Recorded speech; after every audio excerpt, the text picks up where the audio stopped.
Hello and welcome to another scrapbooking process video. This page is the second of 2 pages scrapped together and meant to be viewed consecutively. These are transparent layouts with a printed vellum base, so they're a little bit different, and I do encourage you to watch the one called Capture Every Moment, which is linked in the information card in the top right hand corner, before you watch this one so that this one will make a little bit more sense. So I did start by showing you a little bit of the Capture Every Moment layout because at this point, or very soon, I'm going to do a little bit ahead of time towards the layout that you're going to watch today. So one of the first things that I did was I traced this banner that runs across the length or the width of the layout on the front of this page. So that was the Capture Every Moment one, which hopefully you've already seen that process. But one thing that I did there is, just in case you didn't see it, is I traced the banner and cut it out. And when I cut it out, I just made sure that I cut it out on the back side of that paper. So the wood grain paper is on the other side. And that way this shape is going to be an exact perfect, but inverted, like backwards, version of that same banner. So I just had to flip it around there to find out, to make it match perfectly. And then I just put some arrows on there just so that when it comes time to use it, I know exactly which way to position it. Now I trimmed it down a little bit because it was a wee bit too big, and I did regret that because then it ended up being a wee bit too small and you could see a smidgen of it from the other side, but it really didn't matter all that much because there's enough stuff going on both of these layouts. Now another thing that I did ahead of time is I matted this photo. These are both printed up at the exact same size so that they will layer over each other perfectly on either side of the vellum so that you won't be seeing anything from the back side that you're not supposed to see. And I did use a sketch for this, and I kept the sketch pretty much exactly and just replicated the layout but in reverse on the other side. So another thing that I did as I was scrapping the other page is I wanted my big idea for this page was I wanted this font, which is wood veneer on one side, but it's mounted on a blue foam letter sticker. And I wanted to use the XOXO as a design element on both of these pages so that it would be a blue XOXO on the first page. And then on this page that I'm scrapping today, it will be a wood veneer XOXO element. And so as you can see, I just kind of did that ahead of time as well. I pretty much had to do these things ahead of time. And now I'm ready to start scrapping this page. So I'm just going to start to put some of these things in place, and then it's going to be pretty easy from an overall design perspective because all of the shapes are there and I'm just going to follow them exactly. And I've already cut all of these circles, so I have a sense of which punches and dies I'm going to have to use for them. But yeah, so here I'm thinking about how I'm going to place it's a nice coincidence, or maybe not, because these are professional photos, but their faces are going to end up lining up with that banner again on this page as well. On the page before, I did mention that when I designed this, I just wanted to make sure that their faces were going to be aligned with that background banner so that you didn't have to like look down to see the photo. I wanted their faces, which you're looking at because they're kissing each other in the photo. I wanted it to be your eye to just naturally come upon that part of the photo. So on the other page, I used a green patterned paper as the matting for all of my larger circles. And on this one, I'm going to use this blue and green patterned paper. It almost looks like slinkies for the larger matting of the background circles. So I'm going to start. I already know how big I need to cut this circle because I cut it on the other one. So my circle cutter, I have an EK Success Curvy Cutter, and it's already set to the right shape and size of a circle so that I could pretty easily cut that. And yep, I got it right. I was just going by memory for which track I used, and I got the right one. So that's good. And now I will also cut my other smaller circles out of this same paper. And so you'll see me go back and forth between the two pages a couple of times here as I pick out the right dies. I'm using a set of waffle flower nesting dies. They're called additional circles. And they are going to give me exactly the right sizes that I'm going to need, obviously, because I'm just layering one layout on top of the other. In a way, this is less work, and in other ways it's more work because you're always thinking about what's going to show from the other side, so that takes a little bit more problem solving. But in another way, the layout is already designed and laid out there, and I don't have to figure out where to put things because I'm just following the shadows from the back side of that layout that's already there. So like the other layout, I'm going to outline all of these circles with my brown Sarasa gel pen. And I'm going to double outline them just to give them a bit more of a casual look to them.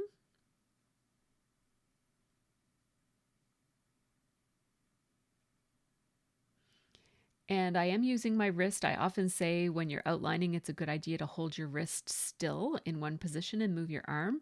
But because I'm outlining a curvy shape, I do have to use my wrist a little bit. And with the smaller circles, I find it easier to outline from the outside of the circle, whereas with the bigger ones, I find it easier to outline from the inside of the circle, meaning like laying my hand on the circle. And so it's pretty easy to place these. I'm just making sure that this pattern is facing in all different directions for each of these instances so that it doesn't look too lined up or matchy-matchy. Oops, I forgot to actually place this down. I thought for a second here that I might use this as a template and change my mind and run a different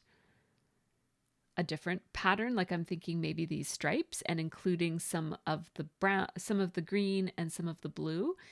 And so I'm going to actually trace this, but before I even cut it, I'm going to decide that I actually really like this with wood on it.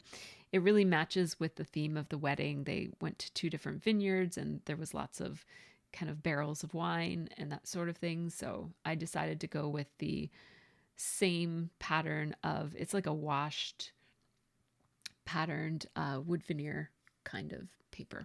I think it's from my Mind's Eye, if I'm not mistaken. It was from my scraps. So it did not come in this collection. The collection I'm using for most of this page, other than that wood grain, is Gingham Garden from Crepe Paper. And as you can see, I've already cut into this collection for the first page. And I'm choosing different patterns, except this one will be the same because I really love it. And so I will pick, and I'm being selective when I place my circles. I want to cut out certain parts of these patterns, so that's why I'm using some tape to just hold it in place. Then I liked this one because it had a similar floral, but it's a neutral. So I liked that one as well. I'm going to be able to fit all of these into one pass of my Big Shot. I do like to show my whole process, so I just changed my camera angle so that you can see me using the die cut machine, just so you don't have a sense. I just like to show my whole process. It's just my philosophy with my channel. So there you go. All of those circles are cut.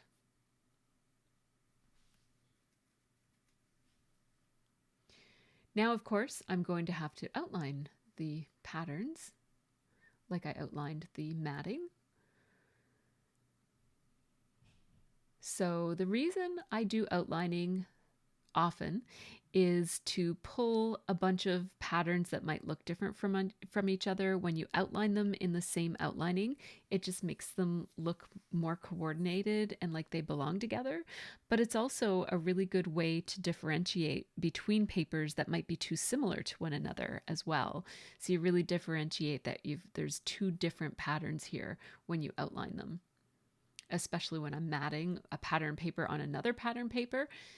Outlining really helps to make the one on top pop out from the one below it instead of blending in too much. So I will just layer these, and this would have been an opportunity if I wanted to make this layout look a bit different than the one on the other side. I could have outlined these in a wonky way so that they weren't perfectly centered on each other. I could have had them off center. Another thing I could have done is I could have cut all of these circles a little bit smaller, and then you would have seen the white showing through from the other side. This is paper from the paper pad, which means that they're single-sided papers as opposed to the collection pack that usually has double-sided papers in it. So I am going to continue the XOXO off of the, like, into the actual layout here. And I'm doing that because I thought it looked a little bit weird to say OXOX. The other side looks great because it says XOXO, but normally when they're standing for hugs and kisses, I don't want you to be thinking about beef bouillon when you look at this layout. I don't want you to be thinking OXO. I want you to be thinking about kisses and hugs. So I just found that extending it, and I will add even another X there, that just makes it more clear that we're talking about kisses and hugs here. Just in case you were looking for where's the soup in this layout. It's not a layout about soup.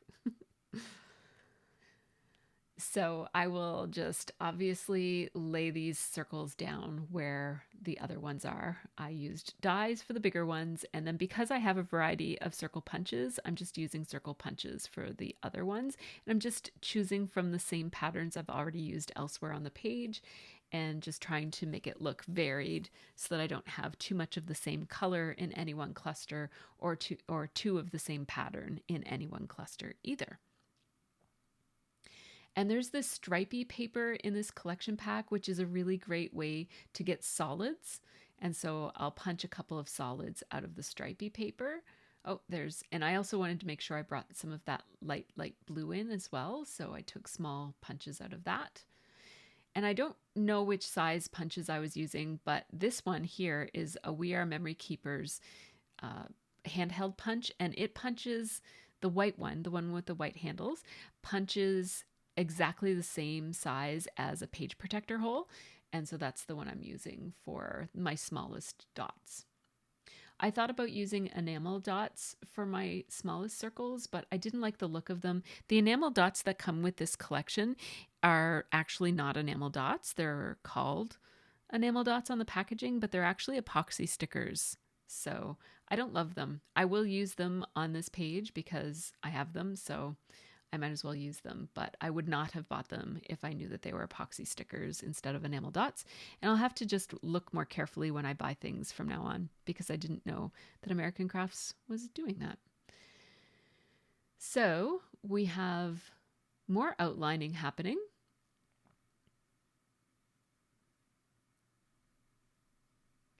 And basically, it's nice that this part of the layout goes by fairly quickly and in a straightforward way because I'm basically just following exactly what's already on the page there, showing through from the other side. And that frees me up creatively to think more about how I'm going to embellish this one to make it look a little bit different from the other one, because I don't want it to be exactly the same.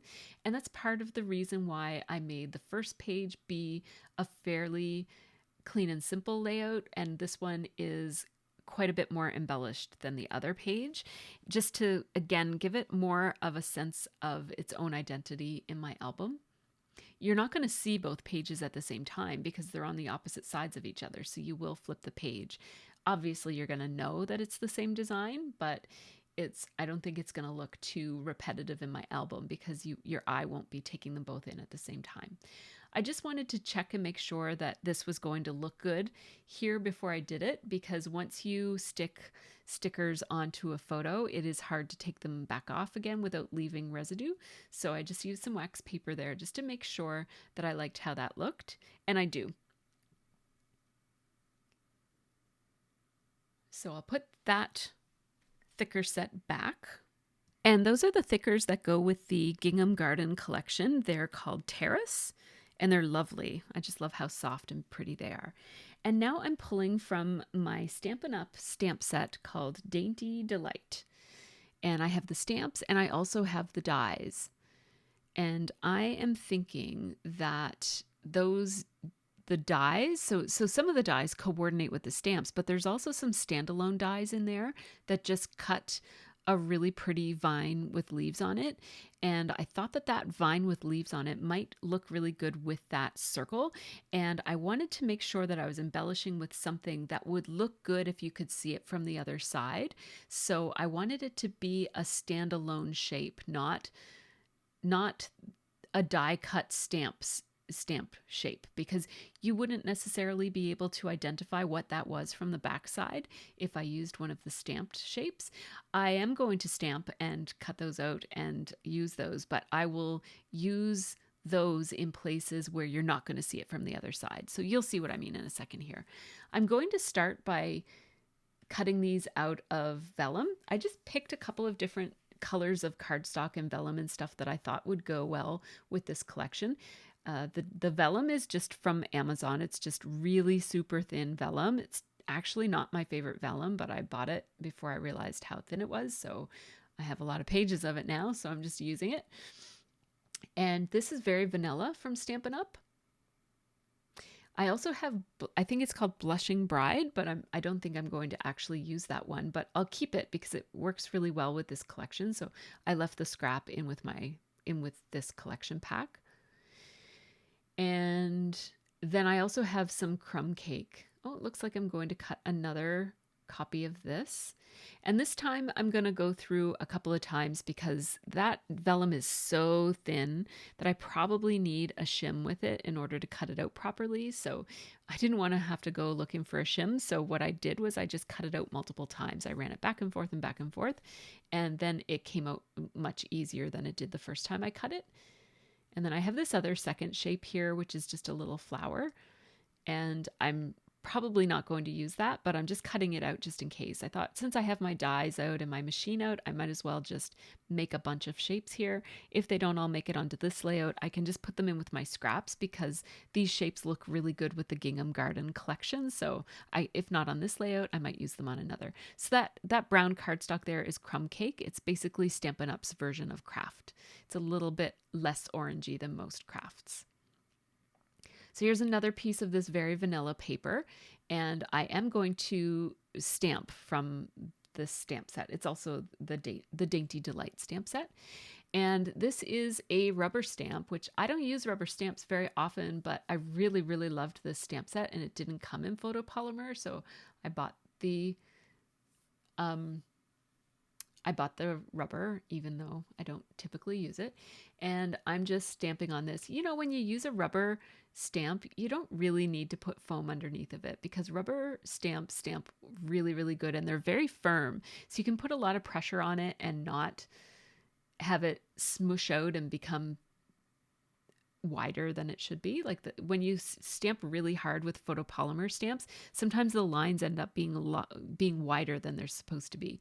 But rubber stamps are nice and firm, so I didn't really need that foam underneath. And in fact, a few times the foam made me stamp it, and it did turn out too wide because the foam gave it a bit of give.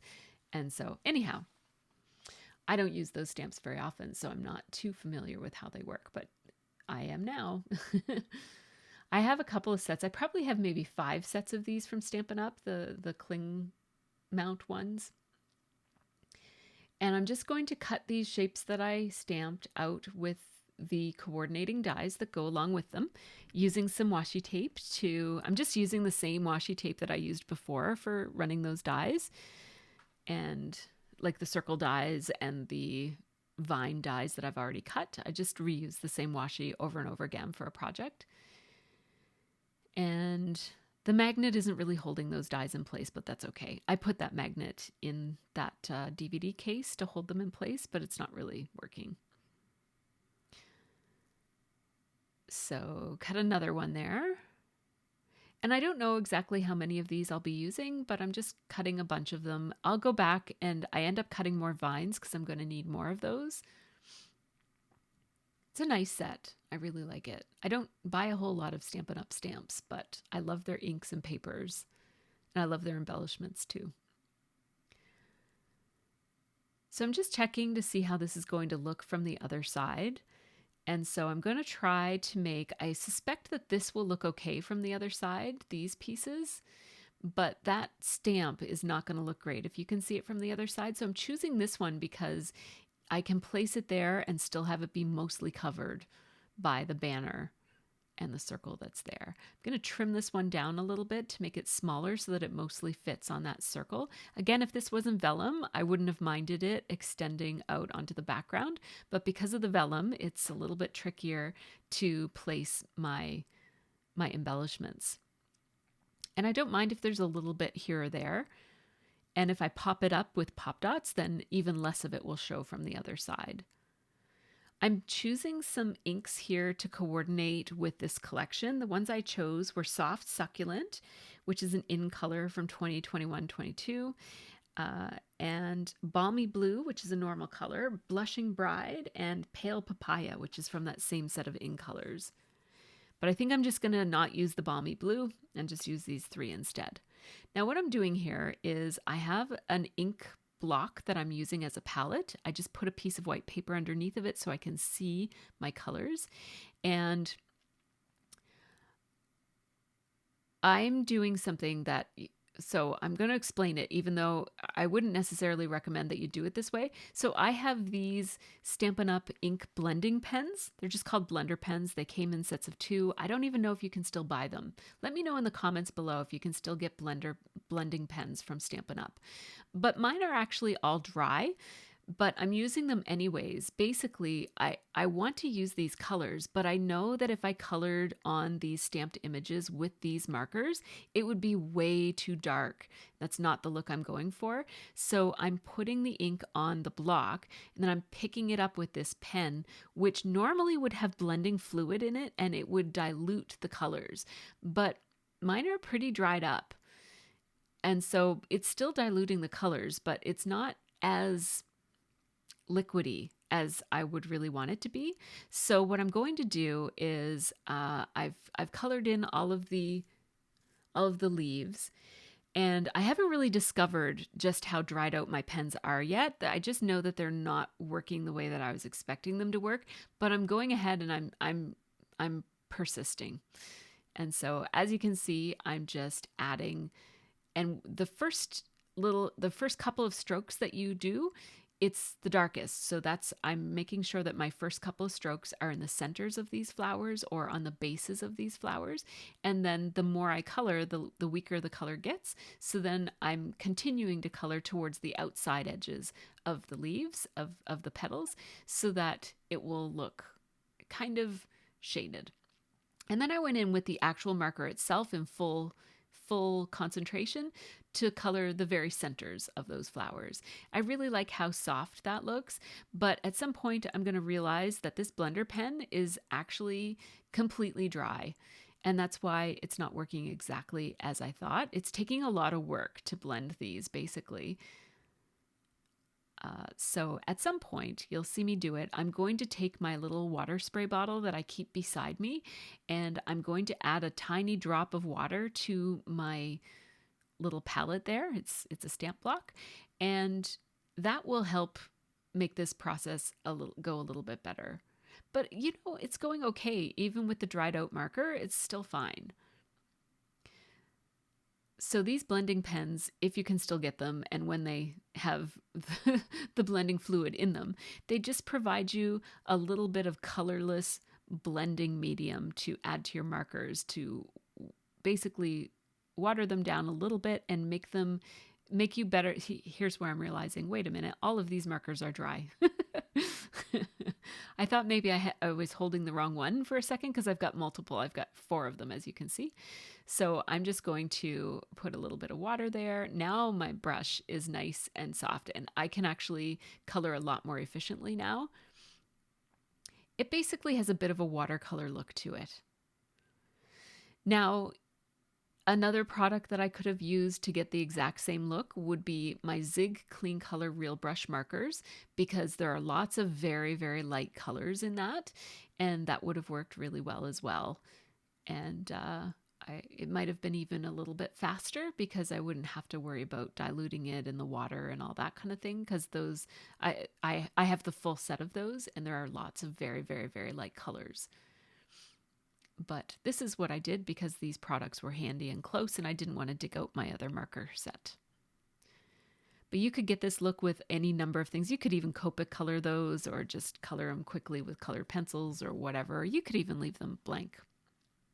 They're pretty enough, even if they just look like line drawings.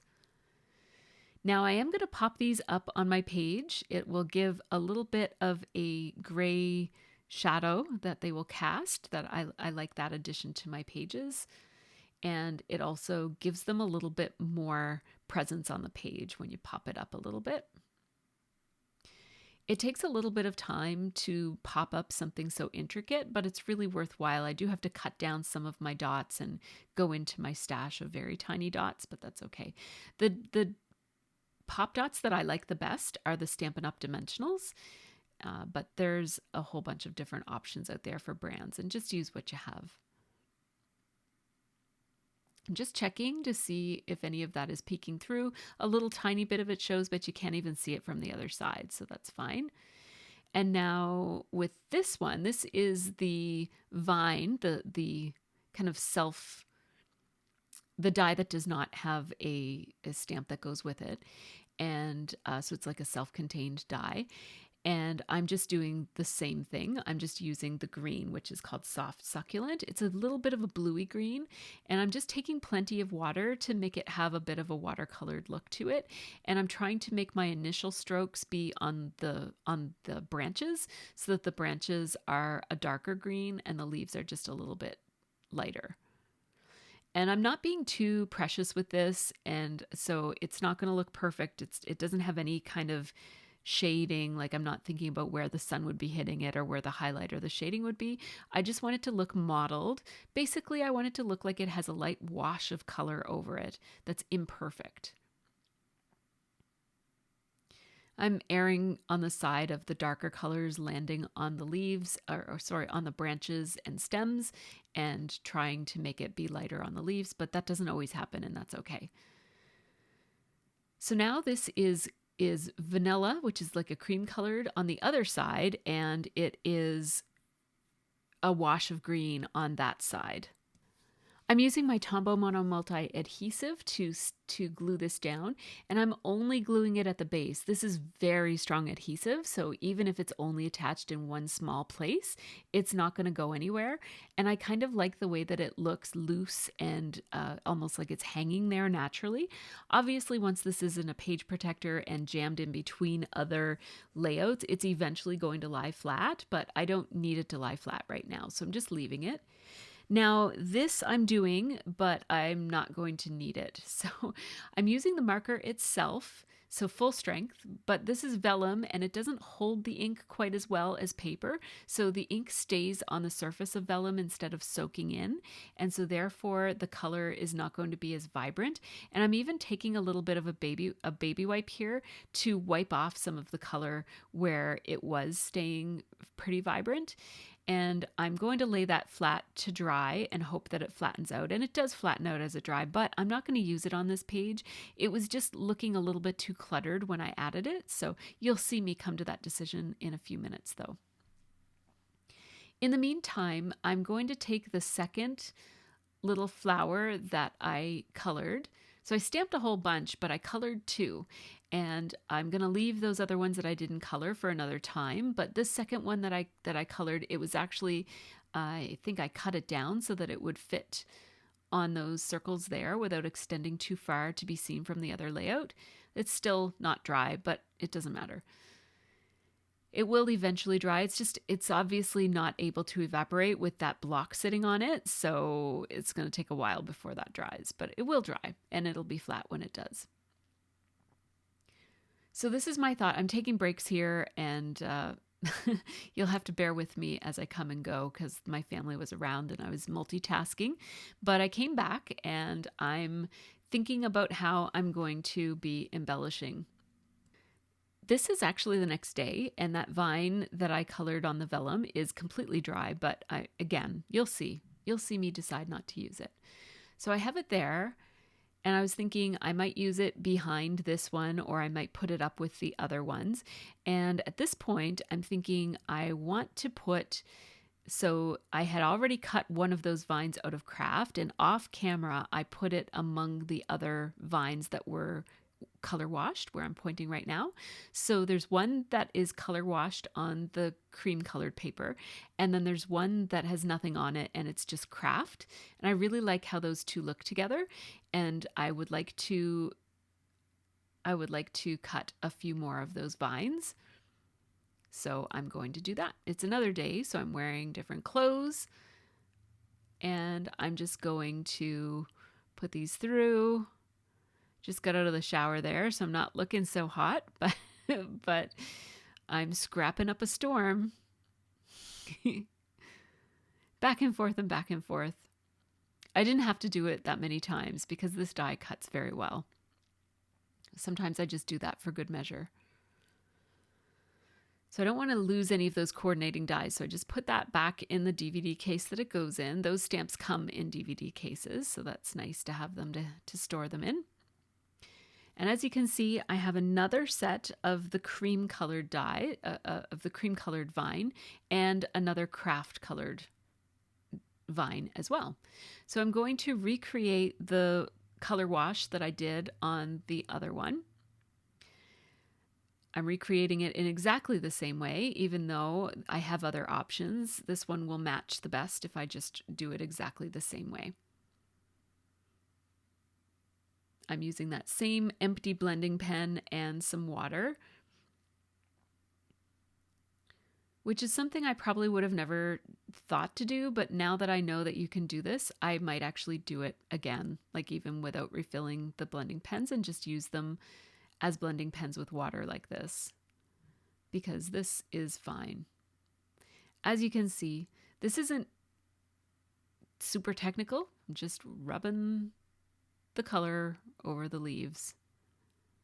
I'm trying not to use too much water because this is not watercolor paper or anything. It's just regular cardstock from Stampin' Up.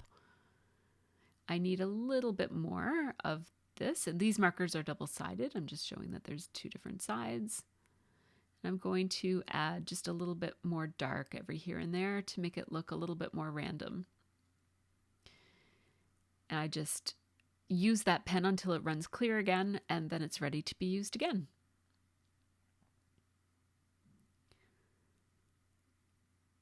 So my thought was that I would take, and I actually ripped this little vine in two pieces so that I could use the top of it, and I thought about layering it with two, but it seems too cluttered. I like this look a little bit more, and I'm just going to trim off. This was the bottom part of it, and I just trimmed it up so that it looks more like a top.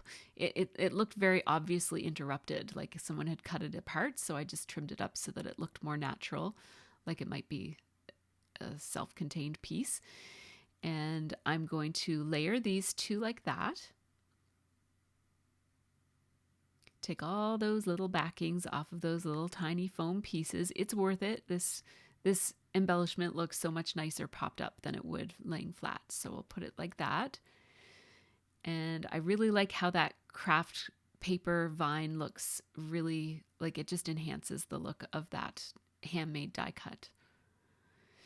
And then I'll just layer these two like this so that it basically mimics the top part, so that this looks basically like a wreath around the flower, or not around the flower, around the circle.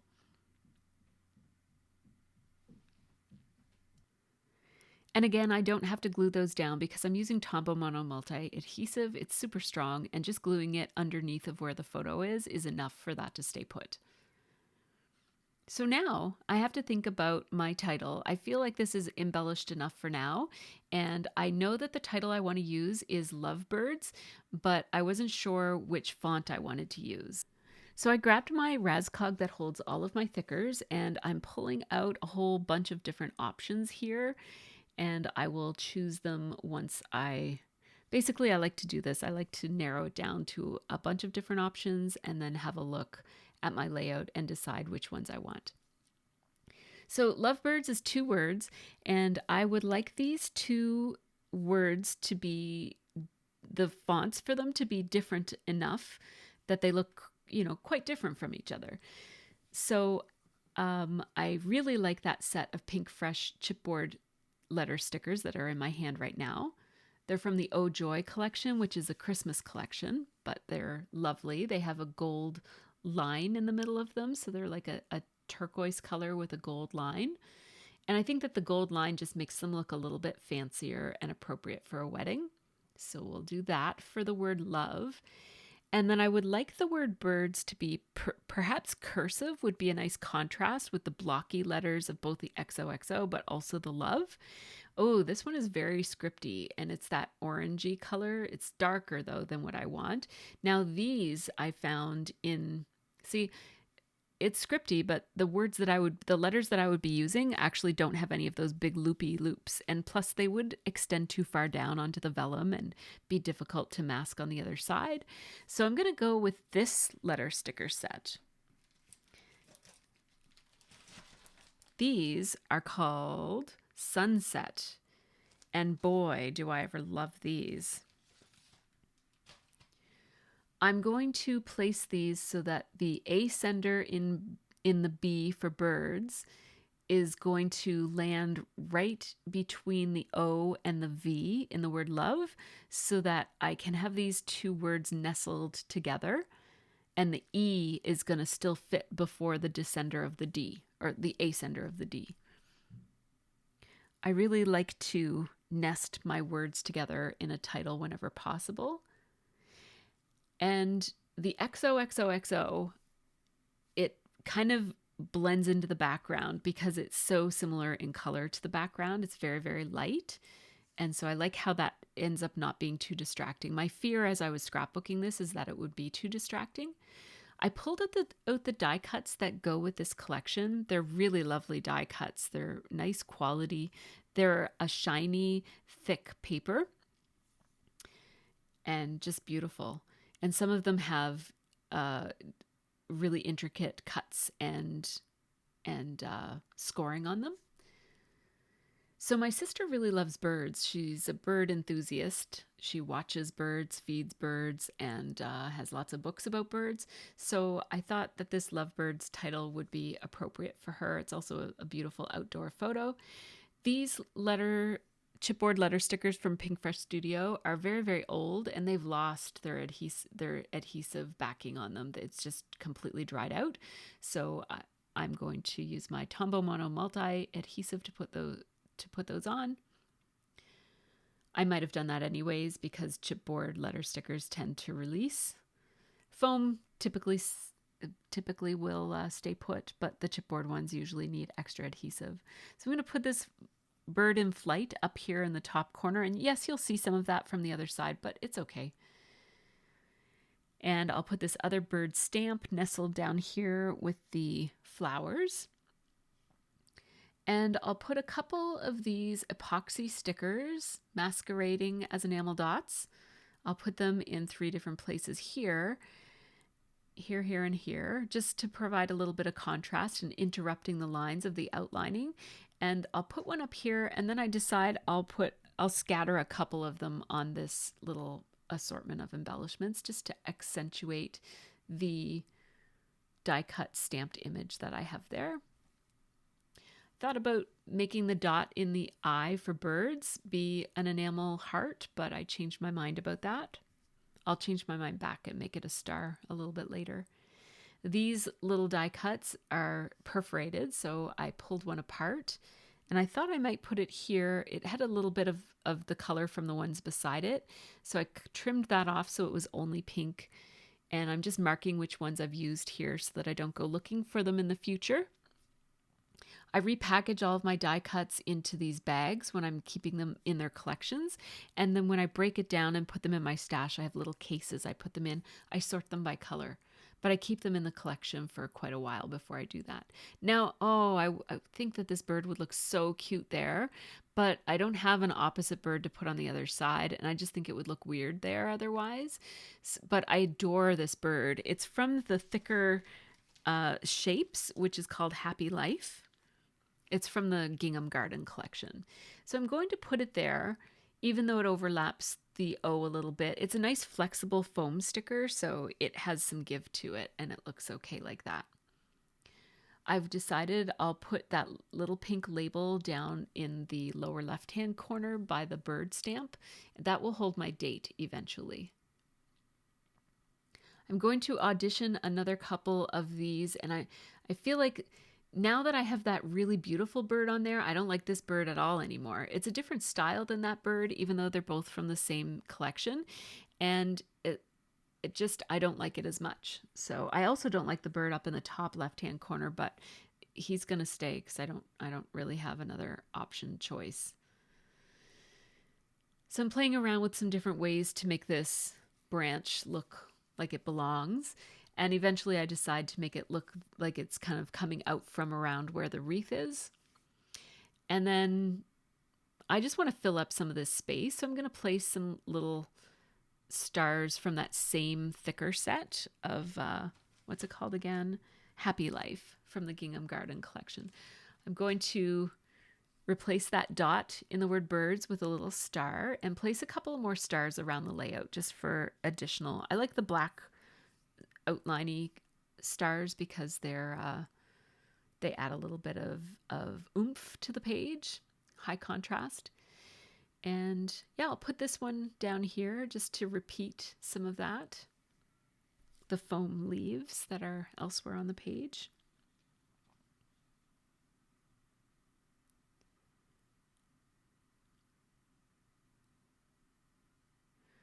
And just placing the gold stars that also come from that same thicker sheet. This thicker sheet you can see right off to the very left-hand side of your screen.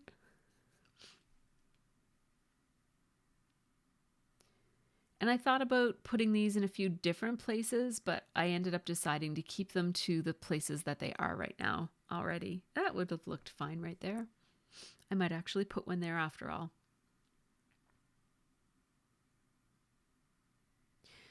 And then because I don't love this bird anymore, I thought, let's find something to put over top of him, not to fully cover him, but just to make him a little bit less of what the focus is up there for that cluster. So I grabbed one of those foam pieces from the thicker set, and it just says XOXO, and that's already on the page, so it's a nice repetition there. I'm just going to grab my roller date stamp and put the date, which was August 6th, 2022. I'm going to use StazOn because these die cuts are pretty shiny and a little bit slippery, so my first stamp did smudge a little bit, but that's okay. It has a nice casual look to it. I'll add it to my layout using some ATG adhesive and then just shift things around so that it looks layered nicely with that leaf. I'm going to tidy up a little bit and then we're done. So before I share the photos, just a quick shout out to my Patreon supporters. These folks help make this channel happen, so big thanks to all of them. Patrons get early ad-free access to all of my process videos and real-time unedited versions of my videos, as well as monthly live streams, behind-the-scenes videos of my room and my process. And thanks to you too for watching all the way to the end. Here are those photos, and at the very end you'll get to see a photo of how it looks in an album because it is see-through, so you'll get to see how it looks with another random layout behind it. I will probably put another wedding layout behind both pages so that it kind of looks similar and matches, but this is how it looks with just a random layout behind it. I like how you can kind of see what's coming up in my album. I think that's going to be a really fun addition. So thanks so much for watching. Check out these other videos if you haven't seen them yet, and subscribe to my channel if you haven't already, and have a really great scrappy week.